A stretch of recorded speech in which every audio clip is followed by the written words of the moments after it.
Hello student, इस video में हम आप सभी को सेंट्रल आइडिया में एक टॉपिक है द थिंग ऑफ ब्यूटी पूरा अच्छे से समझाने जा रहे हैं और 2-3 मिनट की वीडियो के बाद आप सभी को मेरी गारंटी है कि द थिंग ऑफ ब्यूटी जो आपका पोएम का सेंट्रल आइडिया है वो याद भी हो जाएगा और इसमें जो बातें लिखी गई हैं वो 100% आपको समझ में भी आ जाएगी।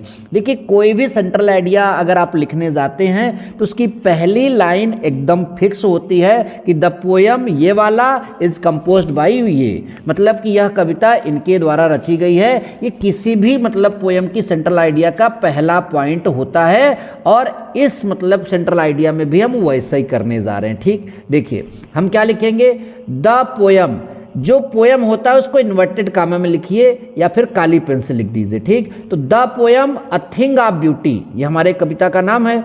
इज कंपोज्ड, यानी ये कविता जो है कंपोज यानी रची गई है बाई जॉन कीट्स, यानी ये पोएम जो है जॉन कीट्स के द्वारा जो है रची गई है। ये बात ध्यान दीजिए। आगे लिखा है a thing of beauty tells, यानी ये जो कविता है ये बताती है, कहती है that the beautiful things are, बताती है कि जो ब्यूटीफुल चीज़ें हैं, जो मतलब कि सुंदरतापूर्ण वाली वस्तुएं हैं, are the source of great joy and happiness, यानी ये जो है स्रोत होती हैं, मतलब कि खुशी की और आनंद वाली चीज़ों की जो है ये आपका क्या होती है, स्रोत होती हैं, जो ब्यूटीफुल अर्थात सुंदरता वाली चीज़ें होती हैं। फिर से यहाँ तक समझेंगे भी, याद करेंगे।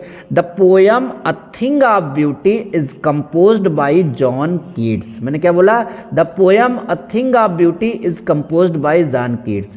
अ thing of beauty tells that the beautiful things are the source of great joy and happiness. ठीक, इसके बाद thing of beauty never end, यानी जो वस्तुओं की सुंदरता है वह कभी खत्म नहीं होती है।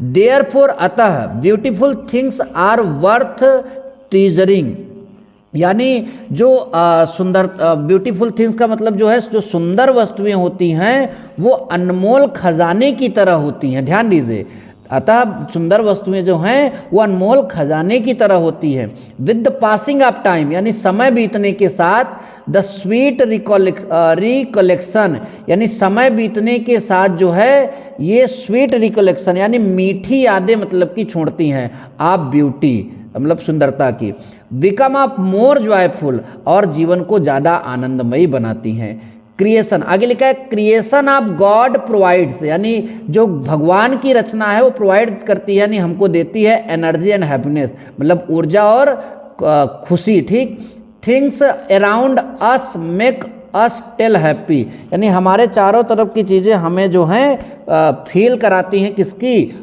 खुशी की, मतलब कि जॉयफुल फील कराती हैं। तो इस तरह से ये कविता है, आप इसका स्क्रीनशॉट ले लीजिए और ऐसे लिख कर आइए पूरा का पूरा। मिलेंगे नेक्स्ट वीडियो में। Thank you so much. जय हिंद, वंदे मातरम।